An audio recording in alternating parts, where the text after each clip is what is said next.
Welcome to the Rebel Matriarch Podcast. My name is Samantha Sanford and I am your host, and I want to invite you into this session with an open heart and an open mind, because this is not just a podcast. It is a global movement, a global uprising, and this is a representation of what is truly possible and available to women today. Hello, gorgeous women of the Rebel Matriarch Podcast. I am so excited to be introducing you to a very special woman. Her name is Bianca, and I feel like Bianca is someone I would refer to as a medicine woman purely because her life is filled with so many stories, so many experiences, so much wisdom, and she's so humble and so gracious and so heart open and ready to give to the world. And so I'm really excited to be bringing her special, unique blend of medicine and skills and passion and desire to this very special podcast. So thank you so much for being here, Bianca. Thank you for having me. I'm all emotional with that introduction. Thank you. You're so welcome. You're so welcome. I've been getting to know you over the last few months, and every time you share a new piece of your story or your journey or what's going on in your life, I'm just like, Jesus, this woman is like phenomenal, incredible. And you always have such an extraordinary outlook on life, and you're always wanting to be better, do more, help yourself, help others. It's just a constant trajectory of greatness. And so I'm really excited to share special pieces of you with the women who tune into the podcast. Thank you. And so for those of us who don't know you, who is Bianca and where does she come from and what is she passionate about? Of course. So my full name is Bianca Campbell. I am in my late 40s and I've been on a personal development journey for over 2 decades now. So almost half my life. There's beautiful things you're saying about me, Sam. I wasn't always that person. I have come through such a long journey through so many challenges in my life that I feel like we could go to so many different places with this conversation. So I'm not even sure where to start. What I do know for sure is that what I want to give to anyone listening to this podcast is that you can change your life. No matter where you are right now, you can become someone completely different. I believe as long as you've got an open, loving heart and you have love for the people in your life and you have love for the people you're serving and you want to change, you will. Like there's no doubt about it, you will. It might not happen today, it might not happen tomorrow, but it's going to happen. It's a conversation Sam and I've been having about the inevitable. It will happen inevitably. Because you desire it so much and you are so focused on it, it's going to happen. So if I even think back to who I was in my early 20s before it feels like my whole world got thrown upside down, I would say I was a pessimist. I had a lot of negative self-talk. I have been an introvert my entire life. I thought I knew who I was, but I didn't really. And I have been on this journey of discovering who I am and wanting to share that with the people that I love. And now in the last, say, 5 or so years, more broadly with the world. I'm not sure where this conversation should go. Maybe you should ask another question and my intuition should lead us there. I'm actually really curious to know a little bit more about Bianca back then, because a lot of women who are tuning in, and I think women in general, life can get really hard and situations can get really hard, and we haven't really grown up being modeled to us what it looks like to navigate these situations, what it looks like to overcome these situations in a really healthy way, what it looks like to actually do the work for ourselves, to love ourselves, to come back to ourselves. And so that's why these conversations are so important. So I'd actually really love to hear who you were before the pivotal moment and a little bit about the pivotal moment so that women can actually see what it looks like to inevitably become this extraordinary version of themselves. So I'd say the pivotal moment for me was when I was 24. There's so many pivotal moments, but the biggest one was when I was 24. So before that, I was always like an all-rounder growing up. I grew up in a middle-class family, very loving parents. I came from my mother was a refugee. My grandmother and great-grandmother lived in my family with us in our household. So there were 8 people in my entire household. So it was hard to get a voice. And I feel fell into the people pleasing. I became a good girl in order to be noticed and to get my love for myself. There was so much judgment coming within. Love her dearly, and I bless her for the role she's had in my life. There was a lot of judgment coming from particularly my grandmother, and she was very unhappy with the way her life had played out, and that had an impact on all of us, and I mean every single person in that house, in ways that I don't think any of us could have really understood at the time. And looking back on it, I really get a much deeper understanding of myself. And you add in the level of anxiety of a family that have been refugees and have had everything stripped away. That my family were quite aristocratic before that, had everything taken away. And from that, bless my mother, she didn't know English at all. So it was a second language for her. She came here when she was 12. She went on to become a doctor, very well-respected woman with a lot of interest in her life. And I love her dearly. But she and my father, who I love my father too, they don't have any emotional capacity. So no one ever taught me how to handle my emotions. I was taught to suppress. I was taught to judge myself and suppress anything that wasn't considered an acceptable emotion. So obviously there's a lot of life that happens, but the real pivotal moment, I struggled to listen to what my intuition was telling me would be the right career for me. And I fell into a place where I would earn money in the corporate world. I was offered a scholarship to go to university, and that was great, but my heart wasn't in it. And it's another long story, which I don't really think is the question that you're asking. So I'm going to park it there. But I did run away from a relationship, and I ran halfway across the world. I went exchange to Sweden. I'm Australian, as everyone who's listening can hear my accent. And so I went to the other side of the world to run away from a relationship that wasn't working. And during those 4 years I was living in Sweden, I jumped into a new relationship. I was still working corporate. So I was working in IT and I was being paid decent money. It was the .com timeframe. So, there was a lot of money, and then a lot of it got pulled, but still I held my job, but I didn't love it. I wasn't passionate about it. I wasn't excited about getting up every day. It became a real drag. And so around the age I was 24, in this relationship that felt like it was very loving. He was a very lovely person, very supportive, monogamous relationship. There was like no problems in it, but I wasn't in it. I wasn't there. I didn't love me through that. And I had pushed away the other relationship I'd run away from. And that year, my period stopped. I didn't have any warning that it would. I came off the pill and just no period back. I now recognize I was going through early menopause at the time. So I was 24. Like right at the start of when a young woman thinks that the world is at her, her oyster, everything's at your feet, but suddenly I'm not even calling into question these experiences I'm having, but something's not right. Like I'm not happy in my body, really uncomfortable. I'm having a lot of menopausal symptoms that you don't normally have at age 24. Didn't know what was going on. Was dealing with a lot of stress in the job that I was in. And it all kind of came to a head. So it's a complicated story and it's a long story. So I don't want to take this whole podcast up with describing it. But essentially, after about 3 months of looking for answers and a whole lot of symptoms, I was diagnosed with a brain cyst. So a brain tumor right in the middle of my head. So if you draw a line, if you draw a cross section between your temple and the top of your head, it's right in the middle, which is in the third ventricle. The third ventricle is the pathway between your spine and your brain. It allows the spinal fluid to basically travel through your body. Because this cyst was there, it was causing what's called rising intracranial pressure. So I was getting a lot of headaches. It got to the point of me having double vision. When I saw eventually the surgeon who ended up obviously operating on me, I survived clearly. But when I saw him and finally got my diagnosis after a lot of heartache and a lot of people not believing that something was wrong, because my 24-year-old body was doing its job beautifully. It was showing no signs or symptoms apart from what I was experiencing. When the surgeon finally sat me down, he's like, if we didn't have this CT scan, we wouldn't think there was anything wrong with you.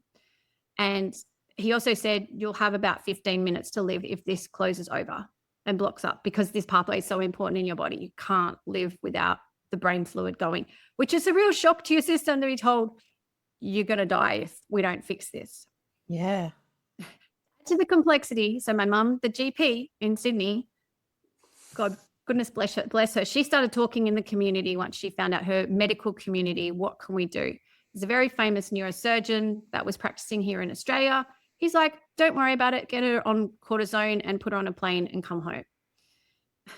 The idea of that was like, are you crazy? I'm not doing that. So to add more context to the story, in this corporate job I was in, I was flying backwards and forwards to the south of Sweden, doing like a fly in, fly out contract. Every week would fly down and then fly back at the end of the week. And in, I don't know, the weeks preceding my actual diagnosis, I came off one of those flights and I really thought I was going to collapse at the airport. I was not in a good place. Literally had to drag myself into a taxi and go straight to bed as soon as I got home. And the neurosurgeon in Sweden said, there's no way we're letting this girl go on a plane if she hasn't already had surgery. So she'd need to put shunts in, which basically is putting a hole in your head, allowing the pressure to come out, so the fluid to come out, and you'd need a neurosurgeon sitting next to you to fly back to Australia. That was not going to happen. And I felt so much relief that someone else was deciding and I wasn't in this position of having to make decisions anymore. Finally, someone was giving me an answer for what was going wrong inside my body that, as I said, no one else could see it. No one could see the double vision. It was all me saying it. I was playing on a softball team at the time, and this beautiful team, really supportive. The coach was like, why can't you hit a ball? I'd been playing for a couple of years with them, so they knew I could hit a ball. And that particular coaching session I went to, or training session, I could not hit a ball because I couldn't see it. I had no depth vision. If you can only see out of one eye and you're seeing double of everything, it just means you can't see anything. So it was quite a terrifying weekend, the weekend leading up to the surgery. The person I was dating, we were living together.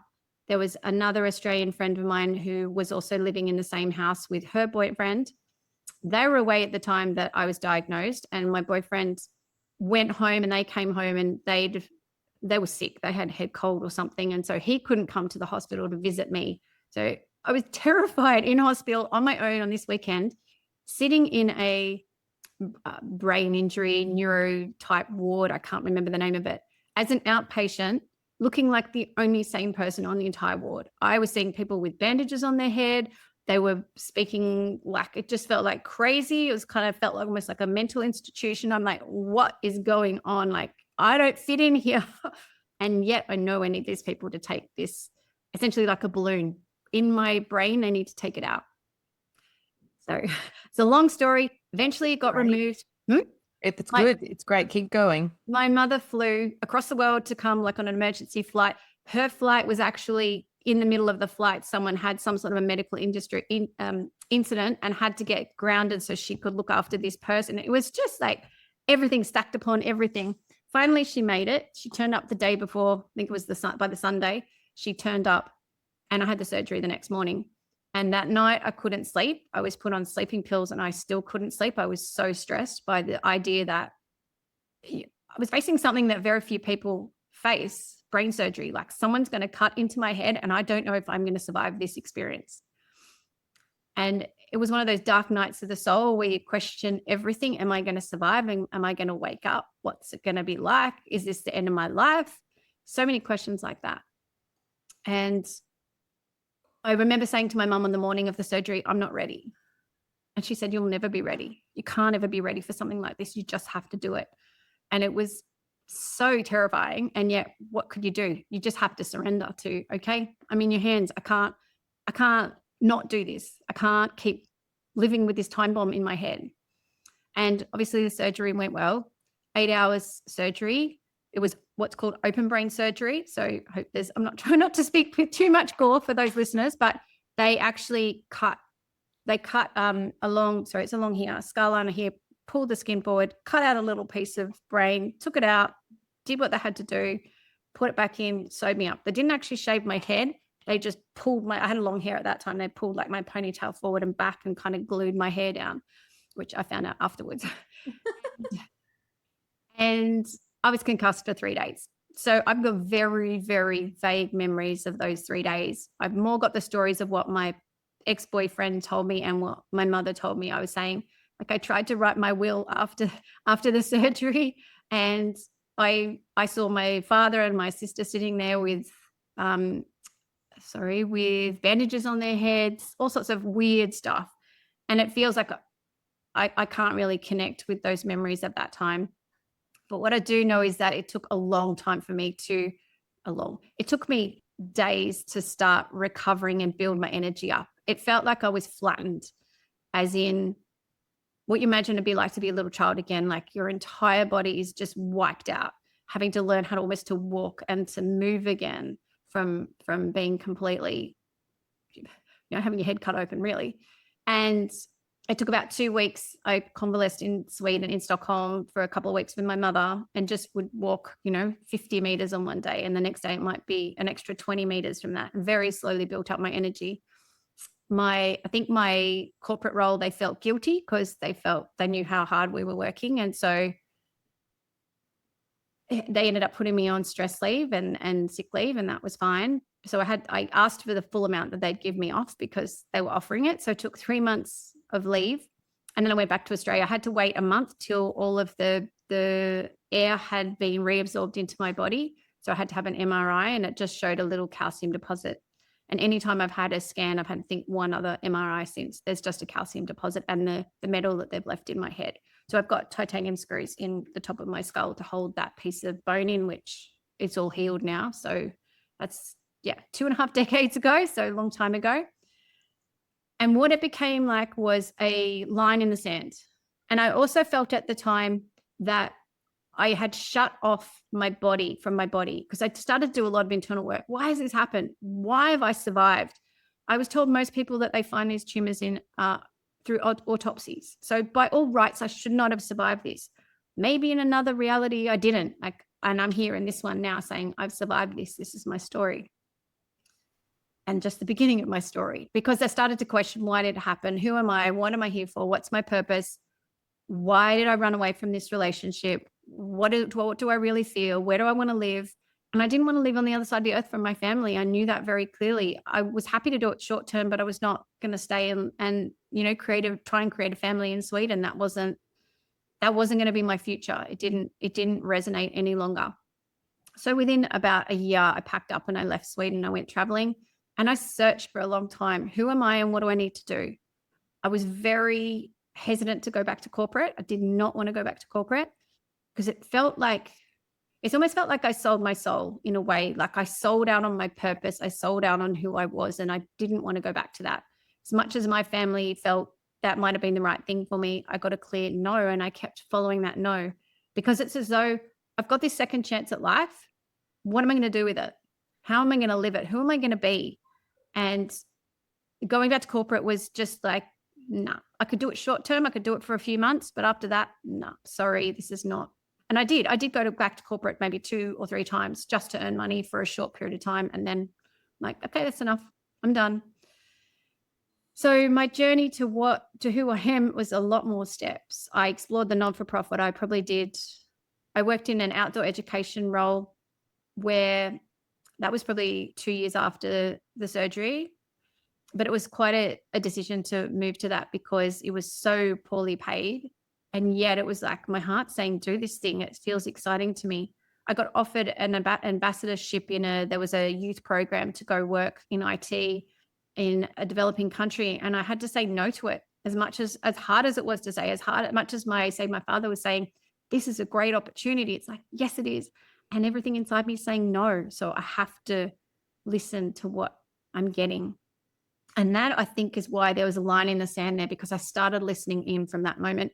Wasn't perfect at it. A lot of times when I ignored it, but it kept coming back. I've survived. And at times I said I had to pay the price of my fertility to survive, is how it felt, even though those things are not necessarily tied. But why am I here? What am I here to do? Who am I here to become through this experience? Yeah. That's amazing. You're an extraordinary being and an extraordinary woman. And I know that we've only just sort of like touched on the surface of your life and your experience and your wisdom. I want to tune in a little bit more to your connection with your intuition, because I truly believe that most women are so disconnected from themselves. And so, when was coming to your intuition before the pivotal moment, before this really big experience, what did it look like for you when your intuition would sort of like creep in on you and say yes to this or no to that, and you weren't listening? Or did you even you weren't even aware that your intuition was speaking to you? I don't think I was aware. I think that I was numbing myself. For me, food was definitely a numbing thing. Like I used food to cover up how I felt. So I would totally comfort eat because that's what made me feel safe. Not to say that, it didn't, like I would never have called myself necessarily overweight, but I definitely comfort ate sugar in particular. And at times, even after the pivotal moment, I still would use alcohol at times to numb, and not necessarily, like I wasn't ever a big drinker, but a glass of wine could easily turn into 3 glasses without me blinking. And that was to numb the what I was pushing down inside still. I almost would say until I started to really explore being an energy healer, I feel like I was still numbing despite that because I wasn't being true to myself. And that's a whole another story in itself, because the family I grew up in was very Catholic. And as my mother, as a doctor as well, you put the two together, the spiritual world, anything that's considered woo-woo wasn't considered medicine. We call it medicine now, and it absolutely feels like my medicine, but it would have been derided or put down. My mother, I bless her, and I'm going to say bless her because I love her dearly, but she still says, how's that Reiki thing going for you? It's like, Mom, I don't really practice Reiki anymore. That was a long time ago. And I love Reiki, but it wasn't my calling. It's not my purpose. It was part of my learning and becoming, and absolutely important for those steps, but it's not who I am now. It's not what I do. And so it's very hard to describe to someone who is so entrenched in the medical system what energy healing is and how there are different ways you can do different things. Yeah. I love that. And so for women listening in who are like, what is energy healing? How would you explain that to them? The way I explain it is, if we take everything back to the finite, almost the finite that you can from a scientific perspective, the basis of everything, we're energy. We're all an energetic system. And energy can't be divided. We divide, we separate, we subdivide as human beings on this planet, but energy in and of itself can't be pulled apart. And I think that reflects that we are spiritual at a basis. We are representations of God, and we can't break that apart. And so to try and explain it to someone in the medical system when everything's very scientific, unless you're looking at quantum physics, you can't necessarily understand how me sitting here connecting to you, Sam, who is on the other end of a computer on far away, like I think you're in Sydney, so you're like 800 kilometers away, yet we can still connect, yet we can still share our energy, yet we can still feel what the other person feels. That's not valued in the medical system. That's not valued generally in the scientific world. Yet if you look at quantum physics, everything impacts everything else. The object and the subject impact each other. Therefore, if I can shift my energy, or I can hold your energy and shift your energy, you are going to change. Whether or not you can see that or witness that, it's going to happen sooner or later. And that is very hard for someone who only sees the medical scientific perspective to understand and to relate to, because for them, it's all about, if you do certain things to follow certain procedures in order to then it's cause and effect. Whereas I think when you look at the quantum world, it's not cause and effect, because cause affects effect, but effect affects cause. So they're all intertwined to everything. Yes, I love this. And then, so you've gone through this pivotal experience, and then you're finding your way through so many more stories. When you started tuning into your intuition, because I want to get from where you were to becoming this extraordinary energy healer, and then I want to know more about that. But what were some of and if you can even lean into, what were some of the crazy intuitive hits that you got where you were like, no, we're not doing that, but then you followed through on it and you were like, oh, that's why I did that? Okay, so it's interesting. It's only really revealed itself to me, I'd say, in the last 6 months. So I was at that outdoor education organization, and I was there for a few years, and I moved up the ranks, and I found myself in more of a desk job because I was good at it. And it got to the point where it's like, this is not really what I wanted to do. I love it, but it doesn't excite me anymore. And I was very attracted to a man who worked there, and he went through a breakup there with someone that I really valued, but also didn't stop me being attracted to this person. And I sought a relationship with him after he left and I left. He went to work, sorry, I'm just trying to remember exactly where he went. He went to work with the UN in a developing country. And I got really excited by the idea of that. It felt like I was doing something bigger than myself, something that was contributing and a lot bigger than being in a small non-for-profit in Australia. And so we ended up coming together in a relationship. He moved back to Australia for a while, and then he was offered a position in the Middle East. And so I ended up following him out there and searching for work. And I ended up getting a job. Doing something that it would be pretty contentious right now in the world. It touches right on a very contentious issue, so I prefer not to explain where it is and what it is. However, what happened with him and I was where I think my intuition kept saying, this is not right, but my heart or my brain, I don't know which one, my mind or my heart kept saying, but you want to be with this person. But I kept on, even though I had the signs and I was ignoring them. It got to the point where he broke up with me.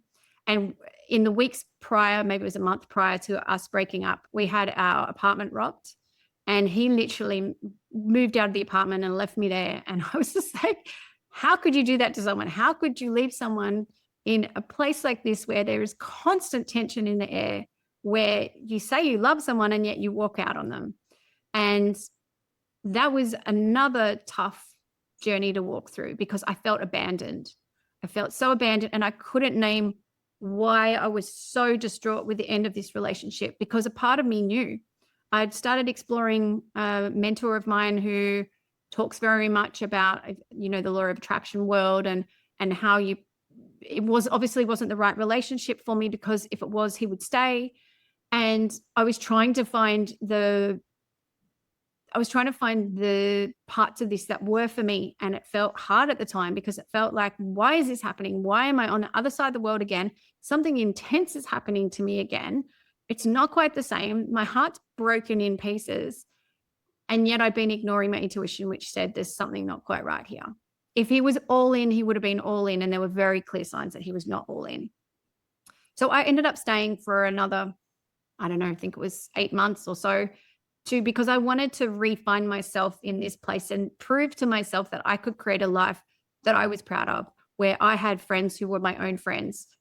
It was expats. I didn't necessarily spend time with the locals, because that kind of didn't really gel that way. I didn't really fit into the culture. And I found a small group. I found exciting things to do. For example, I jumped off an airplane, which is, again, it's another conversation to have, what happened when I jumped off the airplane.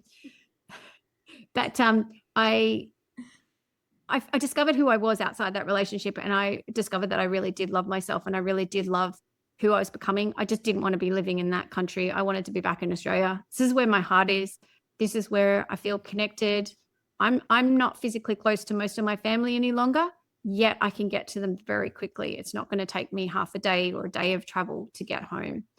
And that is something that I really value now. That is where my intuition is saying, you can go and, we might even go overseas. My family might go overseas and spend some time overseas with our family for a short period of time, but it's not going to be indefinitely.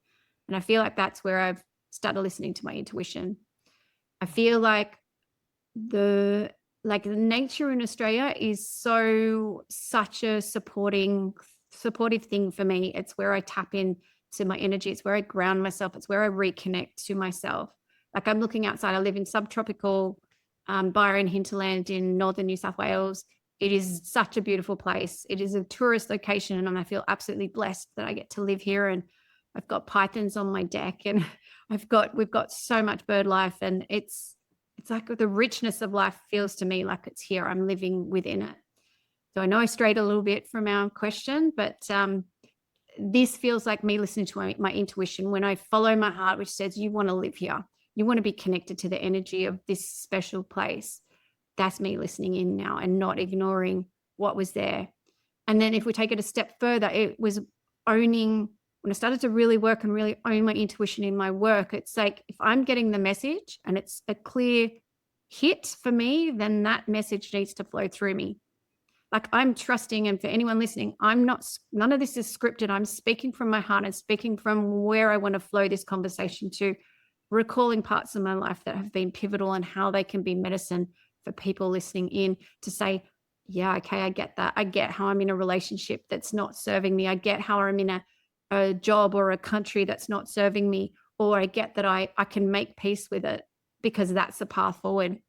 Making peace when I was in the Middle East, making peace with my situation and finding the best thing within it was my pathway out. And I can say, when I came home, I went through Thailand, which is another place that feels pretty special to me. And I stood up for things that were really important for me within the framework of that, the relationship that had broken down. And I stepped into my own power in that place. And that was beautiful. And then I came home to Australia, and a job landed in my lap. I didn't have to do anything. And literally someone's like, look, I got this job. Do you want to do it? Okay, it's a contract. I'll do it. And I got paid a lot of money to do that particular job. And yes, it contradicts what I was saying earlier about being in corporate. And yet it was short term. My intuition said yes. And the moment it got uncomfortable, it's like, okay, I'm out of here. That's it. I'm finished. Thank you. And that's okay. Like, if you're in a job that's not in alignment with you, but you need the money because it's got to pay your bills, then don't throw it away. Don't throw the baby away with the bathwater, but figure out who you are and what it is that you want to achieve in this world and what your purpose is, and then move from there, rather than moving from the, I have to throw this away because it's freaking me out.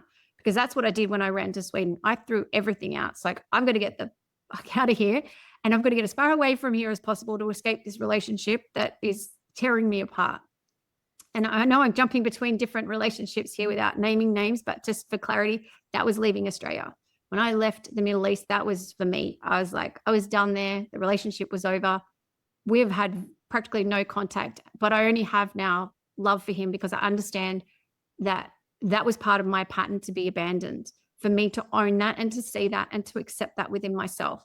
That's a childhood wound that I was projecting onto him, that it's not his job to rescue me, and it's not his job to hold me in that space. It's my job to hold me.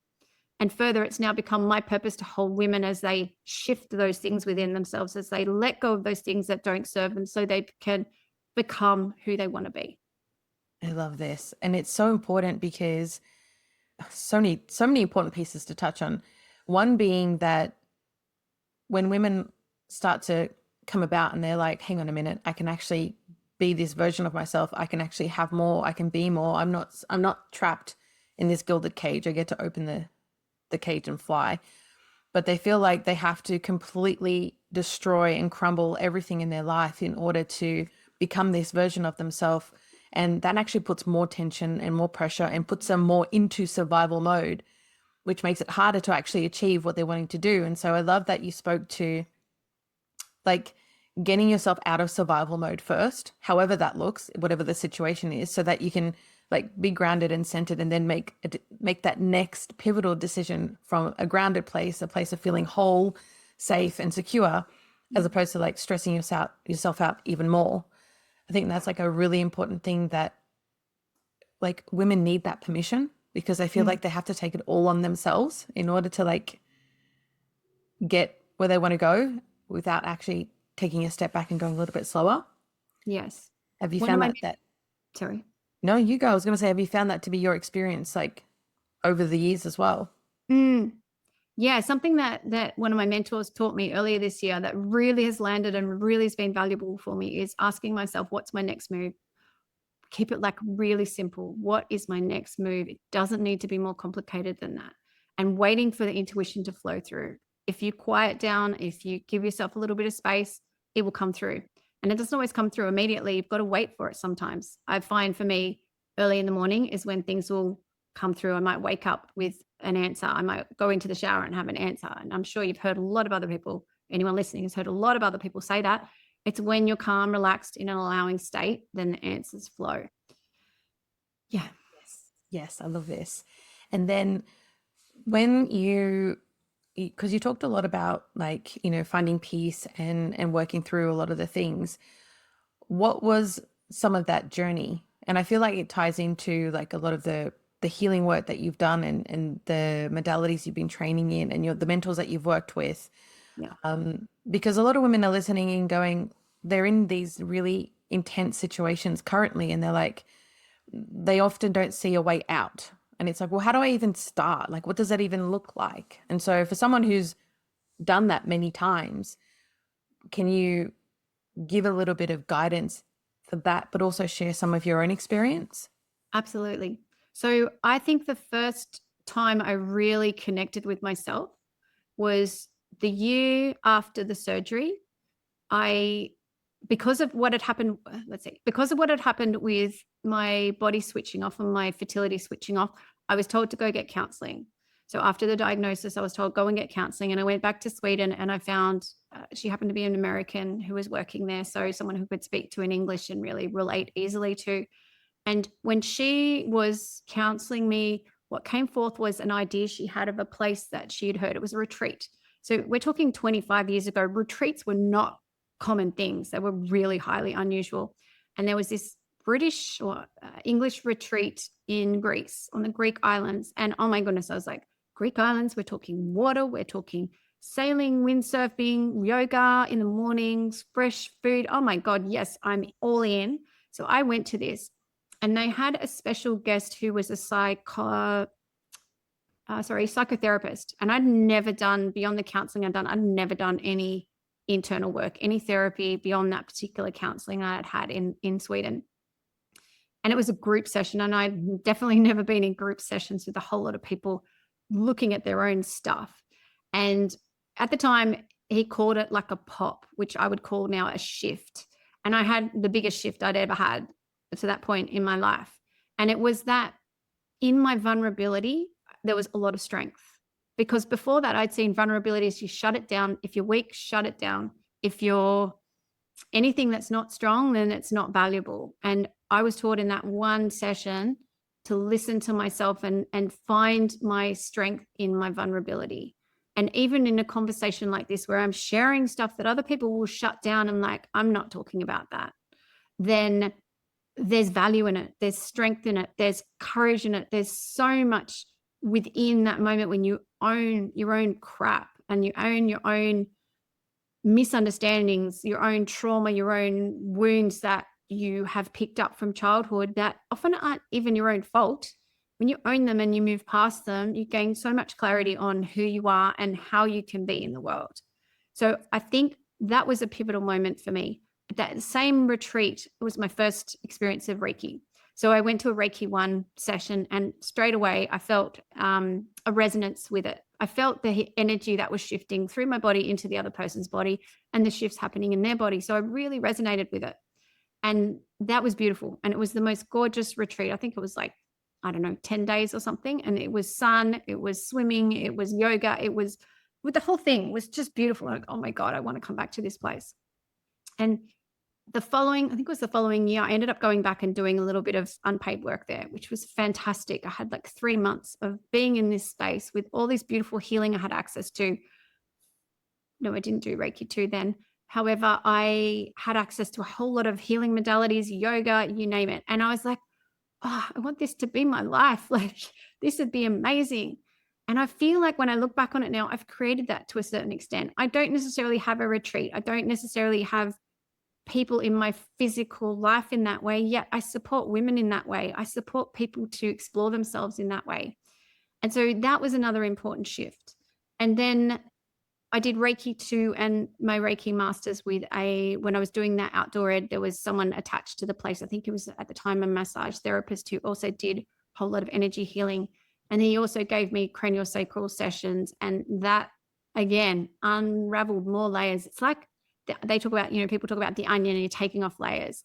For me, exploring the alternative healing world has been a matter of taking off layers, taking off the armor that I was taught would keep me safe, or I taught myself would keep me safe through challenging times, that in fact, all it does is block your truth. All it does is block your intuition, is what I've learned through that experience of de-armoring myself in that way. Although I would not have used that expression at that time. And I'm thinking back to what the next piece was. I discovered kinesiology in I want to say it was about 2010, something like that. And, oh no, it was earlier, sorry, 2000. So we're talking about, I don't know, 6 years after my surgery. A friend recommended a kinesiologist to me in Sydney. And that's where I began the biggest shifts, because not only was she an excellent and amazing kinesiologist, she was an amazing coach. And as a coach, she could pull out what was really going on within. And I now see she was also intuitively hearing where the real blocks were and able to pinpoint them very quickly. And I fell in love with it because I started to make peace with my life. I started to make peace very slowly, but surely, with my diagnosis, with essentially being told I wouldn't have children on my own. I started to make peace with the relationship, the original one I vaguely mentioned, that he was who I thought was the love of my life, had basically said no to me. I'm not ready to commit to you. That had to make peace with all of that. I had to make peace with the surgery and so on. And it was a big journey. And I would say that kinesiology was a huge part of my life as a client for about 7 years before I really said, okay, I'm ready to commit to this, because it felt right. Whereas as a Reiki master, I never felt the pull to work and teach and attune people to Reiki. There's nothing wrong with it. It just wasn't my calling. And whereas with kinesiology, it's always been like, yep, this is right for me. This feels like it's aligned with me.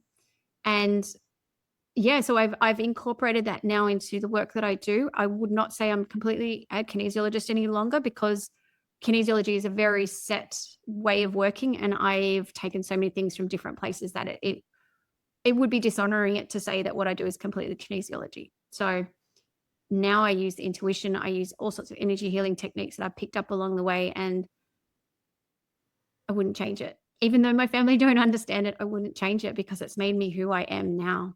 It's made me start to really see who I am and see what my purpose is and own it in a way that if I'd stayed in like a science place, or if I'd tried to follow in my mother's footsteps to become a doctor, I really think I would have disassociated even further from myself. Some really powerful words that you've been using as well. And I really want to bring it back to when you were talking about making peace with everything, because without having a bit of context to what that means, I feel like people are like, okay, what does that look like? And what was coming through to share was just to say that when you're making peace with something, it means you're accepting it as it, like, it is what it is. It was what it was. And I'm okay with that now. Like, I don't feel a need to change it. I don't feel a need to make it mean anything. It was a part of my journey, a part of my experience. I accept it. And now I'm at peace with it. And there's no more tension or like triggers in your body that's set you off. So in terms of like, I just really wanted women to understand what that meant, because you've been through so many extraordinary experiences, like experiences that most of us wouldn't even, it's just not something we would ever experience in our lifetime. And so to hear you say you made peace with it, it just shows that so many of us can make peace with so many things that we've experienced, and that it's as simple as accepting it and being okay with it and not making it mean anything about ourselves or anything. So I just wanted to reiterate that. And then I also wanted to bring it back to kinesiology, but more so like in terms of what you do, because it's not kinesiology in its purest form. What does Bianca do? And what is it? Yeah. What do you do? What do I do? Well, so something new coming through, but let's just start with where I've started. So I have been down a lot of pathways because of the journey that I've been on. I have worked a lot with women who are struggling with infertility and also IVF. That's a whole nother conversation. We might park that for now. I have worked a lot with women who are struggling with their worthiness, because that was such a big learning for me to step into I'm worthy, I'm lovable, I am love in and of itself. And that was a real journey to go through. I've worked with women with chronic health conditions, because some of my family struggle with chronic health conditions. But what I'd say that I do now, and the path I'm working on, is bringing people into owning who they are in their business and making it as smooth as they can make it as possible for their clients who come on board. So a woman who works with me is an entrepreneur who's really clear on who she is and what she delivers, and she's feeling a bit stuck. Like, something's not flowing and she wants to get to the next level but can't quite get there. So I bring in my energy healing, the way that I work, to figure out where the blocks are and help her see what she's not seeing. And then we shift it. And if you ask me to describe how we shift it, I can't do that because it's energy. And finding the right words for a shift is really difficult to describe. But you can feel the before and then you feel the after, and you know something's changed. And sometimes it can be like, what just happened there? I don't get it, but you know something has shifted within you. And often it's a belief. Often it's a belief you've held from when you're tiny, when you're a 1-year-old, 2-year-old, that the caregivers in your life have unintentionally handed over to you, or you've created that meaning because you didn't know what else it meant. You had a mind or a brain that was not yet fully formed, that couldn't yet understand the concept, and it made it mean X where it didn't necessarily mean that at all. Yes, I love this.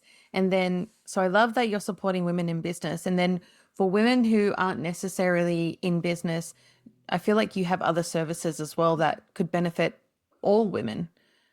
Yeah. And do you have some of those as well? And what does that look like? What do those experiences look like? Okay, so for a non-business woman, so let's just start with the maps that I create. So in the last year, I've, downloaded, it's come intuitively through a map representation specifically of an abundance in your life. So it started in my own life where I was like, well, I want to attract more abundance. I can see I've got abundance outside me. Like, as I mentioned before, I live in subtropical paradise. There's abundance all around me. And yet, why am I not seeing a deeper level of this? Why have I still got blocks? And I started to map it out across different areas of energy healing, across different areas of looking at your life, at looking at your past, at looking at what's happening or happened in your family and your childhood and potentially earlier, if you believe in that, and mapping it out and laying it out so that I could see what was happening in my life and also what was happening in friends' lives. So it started with friends and has slowly moved over to clients, where I call them my abundance roadmaps, because it gives you a roadmap of where you're blocking your own abundance. Because the reality is that you were born abundant and nothing has changed. Abundance is literally your birthright, and yet there's a part of you that blocks it. It's not being blocked by the world because life's created for you. And that has been a journey in and of itself for me, learning that life's happening for me, not to me. It's very victim that life happens to me, and I'm not staying in the victim mentality any longer. I was a victim for a very long time of all the things that I've mentioned and more. And I won't own that anymore. I won't have that for me and for my life. And I don't think any woman should. I think we are trained as a society to see ourselves as victims. It's such a easy thing to get sucked into. Oh, you're a victim of that. Oh, you should apply to blah because they treated you badly, or whatever the story is. But are you really a victim, or are you really creating that at some level and accepting it where you don't need to? Going back to making peace with, okay, this thing has happened in my life. For example, I've lost my fertility. Am I a victim of that? Well, I could say that and be stuck on being a victim for the rest of my life, or I could own it and say, okay, I can let that go. I can make peace with what that is. I can make peace with what's happened, and I can accept that I don't know what my future holds. And this, I'm talking about 15 years ago when I was doing this work. I don't know what my future holds. I know that I'm told that I have to use an egg donor in order to have children. That's really scary for lots of reasons. It's really unknown. I stepped into a new relationship with who is now my husband. He has to suddenly catch up to speed on something that he's got no clue about, because he just thought he'd just meet someone, get married, have kids. Now suddenly he's having to look at, now I've got to go down this IVF path, and not just the IVF path, but we've got to find someone else who's willing to donate eggs to us. So he had to catch up to speed on that. And I have to accept, I don't know if this is even going to work. I don't even know if we're throwing money at something, we're throwing a whole lot of time and energy. I don't know if it's going to work. But if I don't make peace with it, if I keep fighting against it and keep being the victim, then I will, it may work, but then I'm going to carry that victimhood over and then pass it on to my child, and then they're going to be a victim. I can't do that to myself anymore. So that was for me, the making peace in particular with infertility, with using IVF, with needing a woman to help me to have children. And then all of the can of worms that opens up. You can't just have a child that way and then not tell them, because there's huge ramifications if you don't tell them. So you've got to make peace with, okay, firstly, taking that first step. And then secondly, how do you negotiate this massive thing that you're doing? Another whole conversation that could turn into the whole infertility stuff. And I think I lost your question in all of that because I digressed. No, that's okay.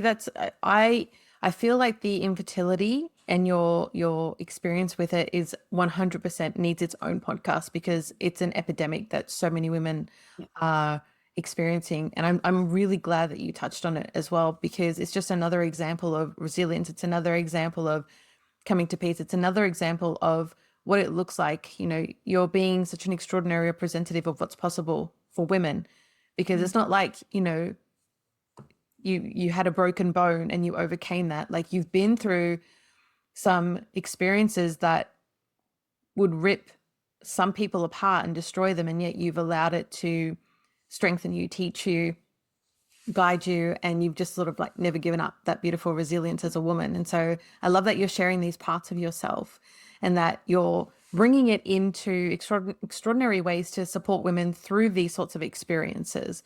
And so you're doing it through things such as like your abundance roadmap. And do you do any sort of like one-to-one sessions or experiences for women to be able to support them through various traumatic experiences?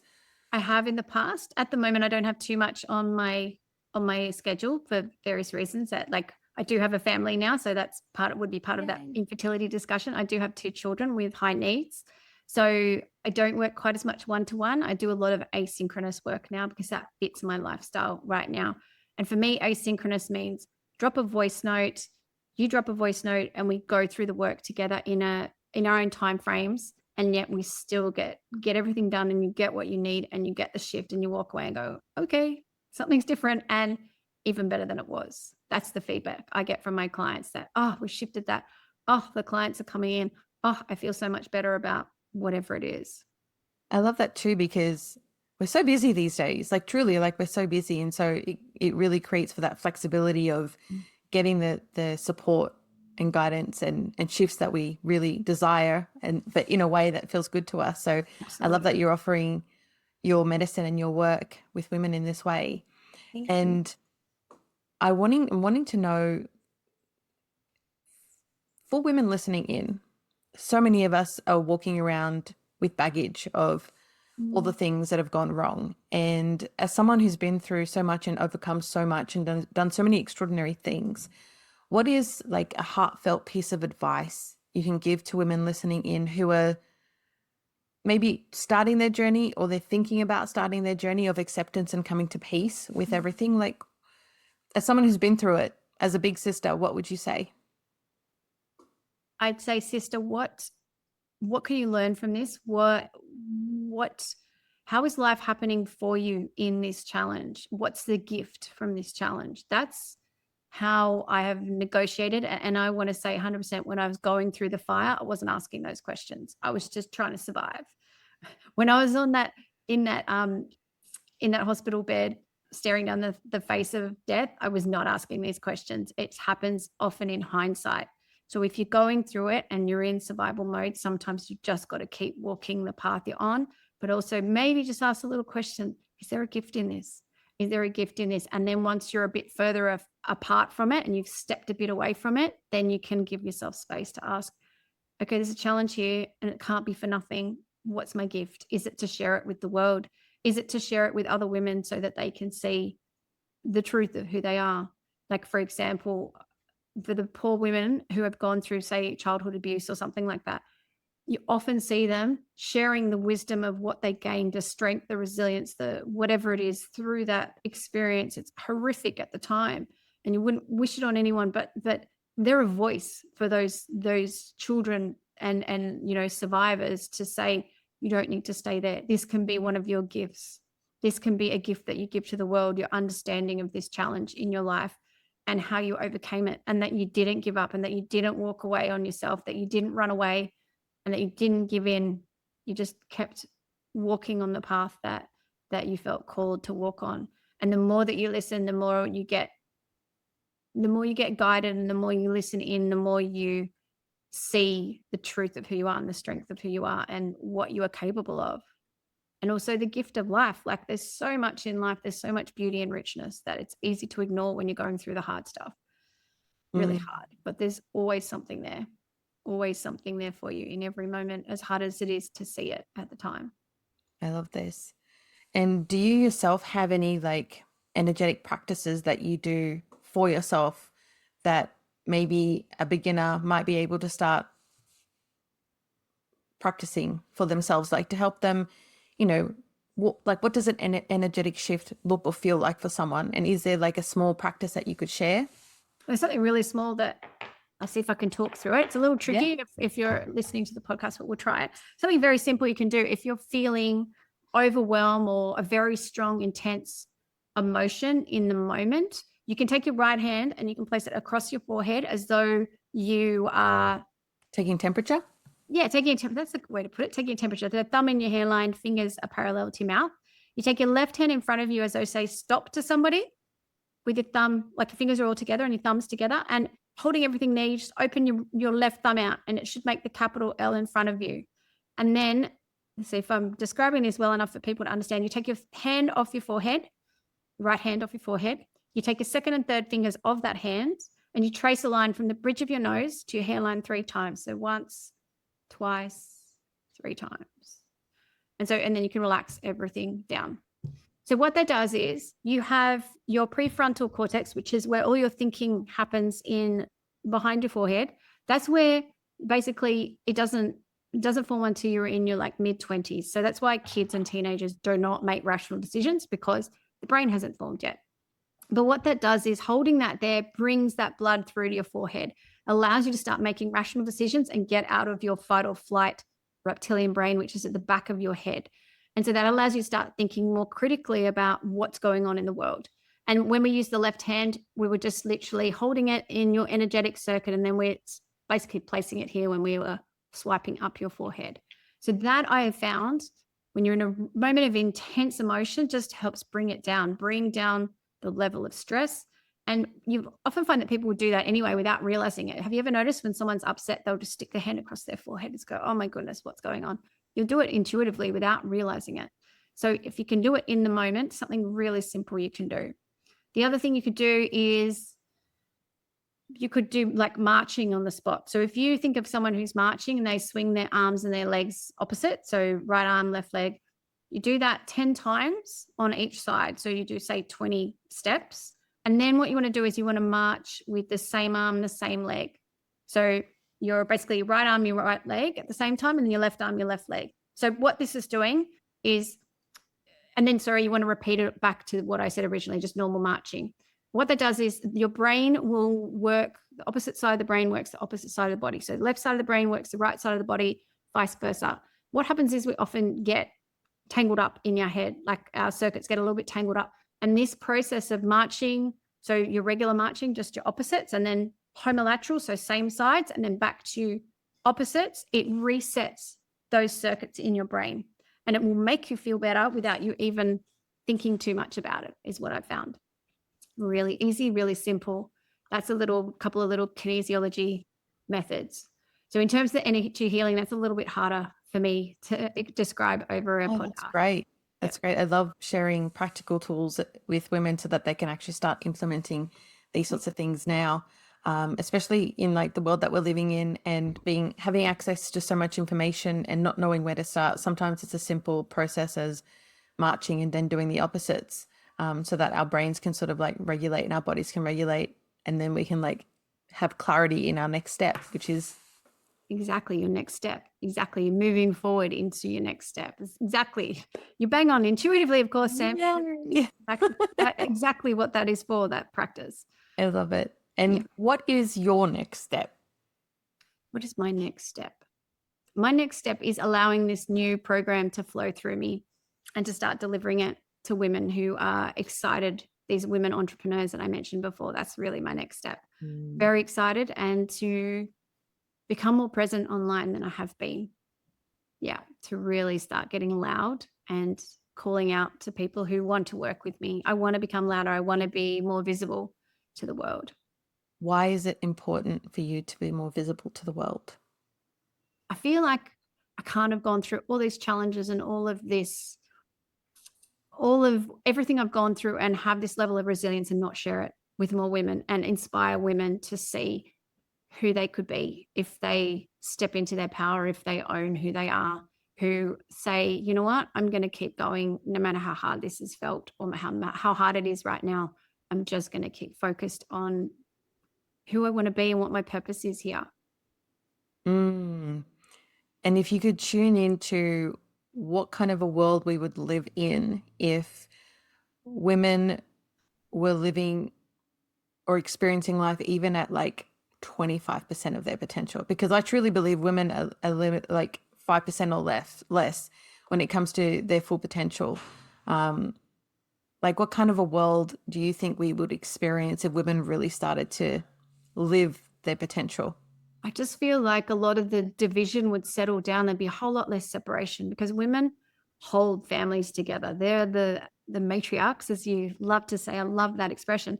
They're the matriarchs of the family. They hold space for their children, for their grandchildren. They're like the generational glue that holds everything together. And I think when the patriarchy has tried to undo that, it's actually caused part of the dissolution of the fabric of our society. Women are here to hold us all together. We are the bridges, like the physical bridges to creation of babies coming through us. And also we're the ones who know that if you've got any extra money, you focus it on your family, or you feed your children, or whatever those things that kind of can get a little bit lost in the masculine focused, like, let's get shit done, as opposed to let's look after what is present as well as get stuff done, because we can do both. And I think women show that and demonstrate that in such a beautiful way. And if we could see that, and if we could more of us could be that, oh my goodness, it goes so much further. Like, we create peace within ourselves, and then we start to see it on the external. Everything's an inside job. Everything's going on internally. We shift that internally, we start to shift the world around us. That's what I believe, at the depth of everything. And you as a woman can do that too in your own life and for yourself and everybody that you love.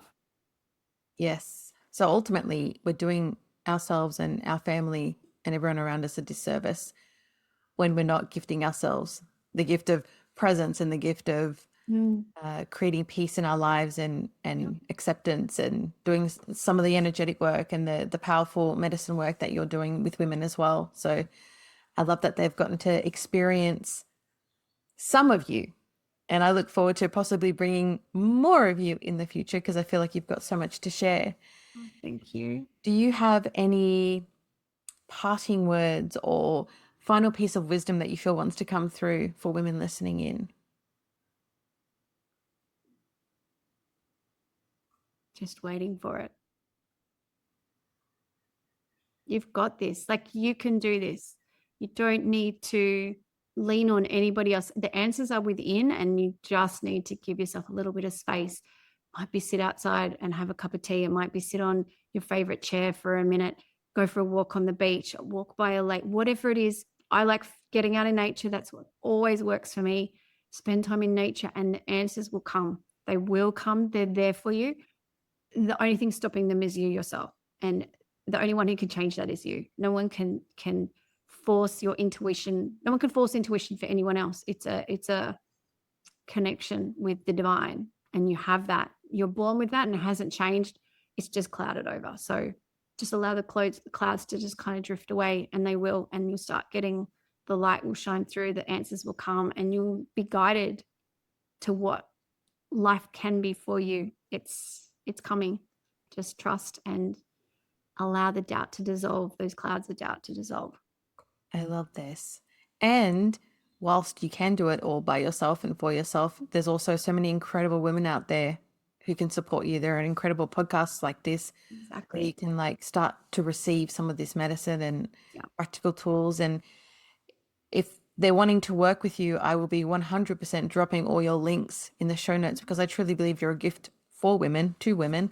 And I would love them to experience some of your potency, your medicine, and just create a world where the matriarchs are rising and we're leading as we were always intended to, and from a place of sovereignty and a place of remembrance and a place of like personal power and conviction and leadership as opposed to being a victim or, minimizing or diminishing our spirit and all the rest of it. So thank you so much for sharing so much of your beautiful life experiences and your wisdom. I cannot wait for people to receive more of you. Thank you so much, Sam. I so appreciate it. And I appreciate you. Thank you. Thank you for being here, gorgeous woman, for rising with us, remembering with us, and refusing to shrink inside a world that benefits from your silence. If this episode moved you, cracked you open, or reminded you of who the hell you are becoming, share it with a woman who is ready to rise too. I want to invite you to follow, subscribe, and leave a rating so this message becomes too loud, too wild, and too undeniable to be ignored. The movement grows because of women like you, women who choose truth over comfort, liberation over obedience, and voice over disappearance. You can connect with me, Samantha Sanford, at Rebel Matriarch, and all links to our guest are in the show notes below. Until next time, stay rooted, stay rebellious, and remember, the world changes when women refuse to disappear.